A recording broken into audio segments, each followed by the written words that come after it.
Friends, आज की कहानी है किसान की शिकायत।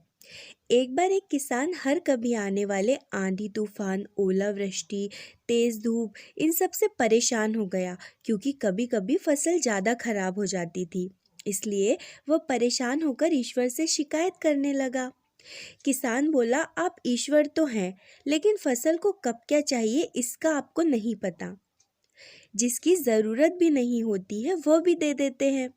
इसलिए आपसे मैं विनती करता हूँ कि आप मुझे एक मौका दीजिए, मेरे कहे अनुसार मौसम कीजिए, फिर हम सब किसान अन्न के भंडार भर देंगे। ईश्वर मुस्कुराए और बोले, ठीक है, आज से मैं तुम्हारे अनुसार मौसम रखूंगा। किसान खुश हो गया। किसान ने अगली फसल में गेहूं की बुआई की। उसने जब चाहा तब धूप मिली, उसने जब चाहा तब पानी मिला। पानी की तो उसने बिल्कुल कमी नहीं आने दी। आंधी, बाढ़ और तेज धूप तो उसने आने ही नहीं दी। समय बीतने पर फसल बड़ी हो गई। किसान भी बहुत खुश हुआ।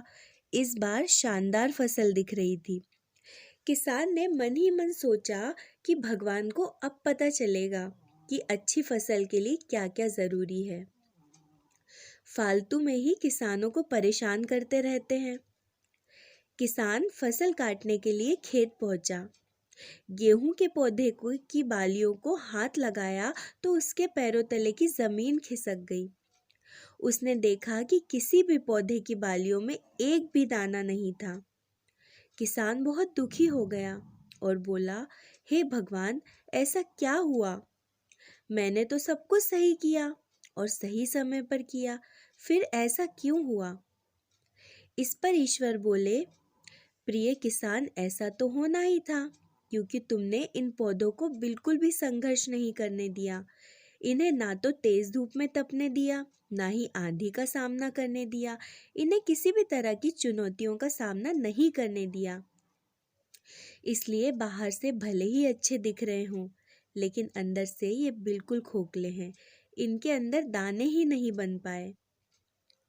पौधे जब तरह तरह की चुनौतियों का सामना करते हैं तभी उनमें ऊर्जा पैदा होती है। दोस्तों, ठीक इसी तरह जब तक इंसान संघर्ष से नहीं गुजरता, वह आदमी खोखला रह जाता है। इसलिए आपके भी जीवन में मुसीबतें या चुनौतियां आए तो लड़ने के लिए हमेशा तैयार रहें।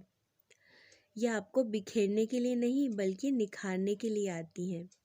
दोस्तों, कहानी अगर अच्छी लगी हो तो इस स्टोरी को शेयर कीजिए और चैनल को सब्सक्राइब कीजिए। Thanks for watching.